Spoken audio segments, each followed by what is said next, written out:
카사바 사이언스. 이 바이오테크 기업의 이름 들어보셨나요?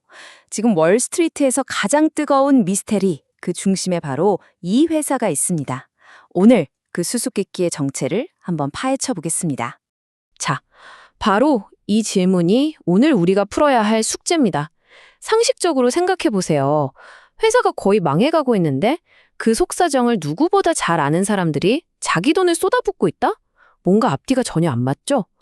지금부터 이 이상한 상황의 실마리를 한번 따라가 보시죠. 모든 미스터리에는 시작점이 있기 마련이잖아요. 이 거대한 혼란의 도화선에 불을 붙였던 바로 그 결정적인 사건. 이야기의 출발점은 바로 거기입니다. 첫 번째 단서입니다. 모든 것을 뒤흔든 결정은 미국 식품의약국, 바로 FDA에서 나왔습니다. 투자자들을 그야말로 공포에 떨게 만들었던 그들의 갑작스러운 제동. 대체 무슨 일이었을까요? 먼저 완전 임상 보류라는 말부터 짚고 넘어가야 하는데요. 이게 그냥 가벼운 경고나 권고가 절대 아닙니다. FDA가 내릴 수 있는 가장 강력한 조치 중 하나거든요. 사실상 바이오테크 기업에게는 사형 선고나 다름없는 거죠. 그런데 그 사형 선고가 진짜로 내려진 겁니다. 2025년 12월이었죠. 카사바 사이언스는 회사의 운명을 걸었던 간질 치료제 임상시험에 대해 FDA로부터 완전 임상 보류라는 그야말로 청천벽력 같은 통보를 받게 됩니다. 당연히 이런 질문이 나올 수밖에 없죠. 도대체 FDA는 뭘 받길래 이렇게까지 극단적인 결정을 내린 걸까요? 그 답을 찾으려면 시간을 아주 잠깐만 뒤로 돌려서 이 회사의 과거를 들여다볼 필요가 있습니다. 두 번째 파트입니다. 필사적인 방향 전환. 원래 알츠하이머 치료제를 만들던 화사가 어쩌다가 간질 치료제로 갑자기 방향을 틀게 됐을까요? 지금의 위기를 제대로 이해하려면 바로 이 절박했던 선택의 순간을 알아야만 합니다. 이 타임라인을 한번 보세요. 이건 그야말로 재앙의 가속이라고 할 수 있습니다.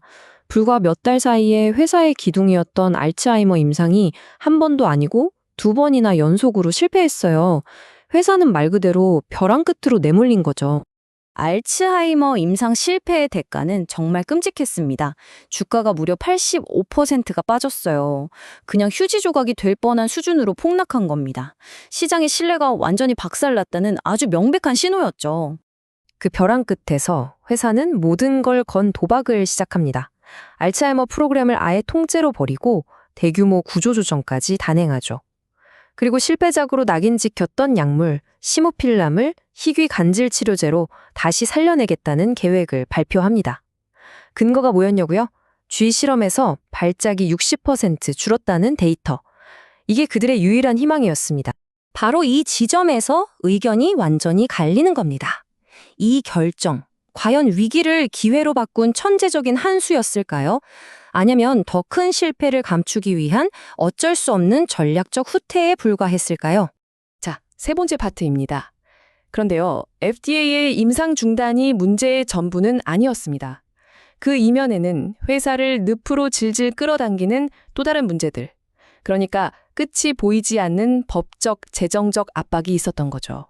시작은 2024년 9월이었습니다. 미국 증권거래위원회 SEC와 4천만 달러, 우리 돈으로 약 550억 원의 합의를 봤어요. 혐의는 과거 임상 데이터를 속였다는 거였죠.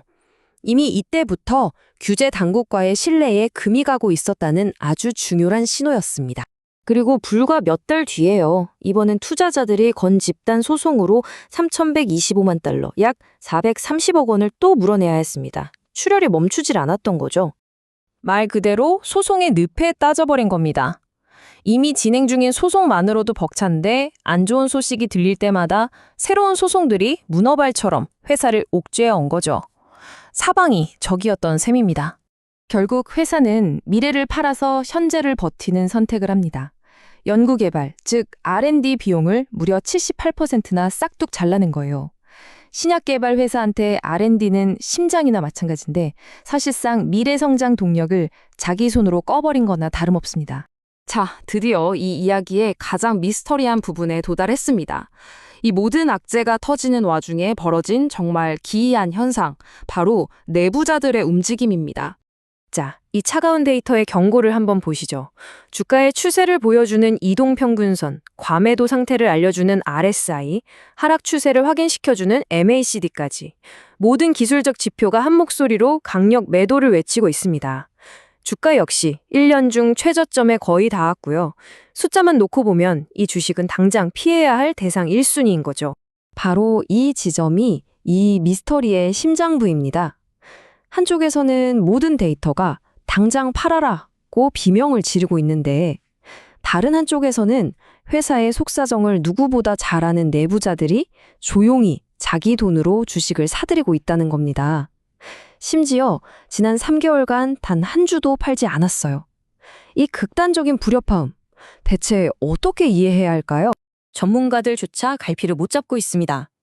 현재 주가는 2달러 수준인데 그들이 내놓은 평균 목표 주가는 5달러, 심지어 어떤 전문가는 39달러까지 갈 거라고 말합니다. 현재 가치의 거의 20배죠. 시장이 이 회사를 놓고 얼마나 혼란스러워하는지 단적으로 보여주는 증거입니다.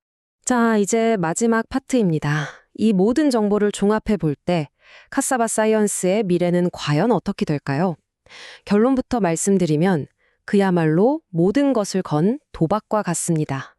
앞으로 회사가 넘어야 할 산은 크게 세 가지입니다. 첫째, 극까다로운 FDA를 설득해야 합니다. 새로운 데이터를 내고 임상 계획을 완전히 뜯어 고쳐야 하죠. 둘째, 재정적으로 살아남아야 합니다. 바닥난 현금과 삭감된 R&D 예산으로 어떻게든 버텨야 해요. 그리고 마지막 셋째, 신약 개발이라는 본질적인 확률과의 싸움에서 이겨야만 합니다. 그래서 핵심은 바로 이겁니다.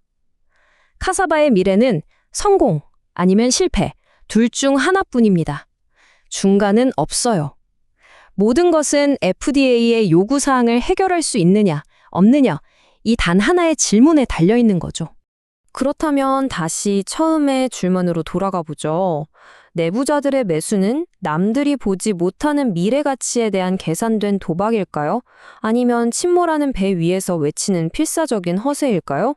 정답은 오직 시간이 흘러야만 알 수 있을 겁니다.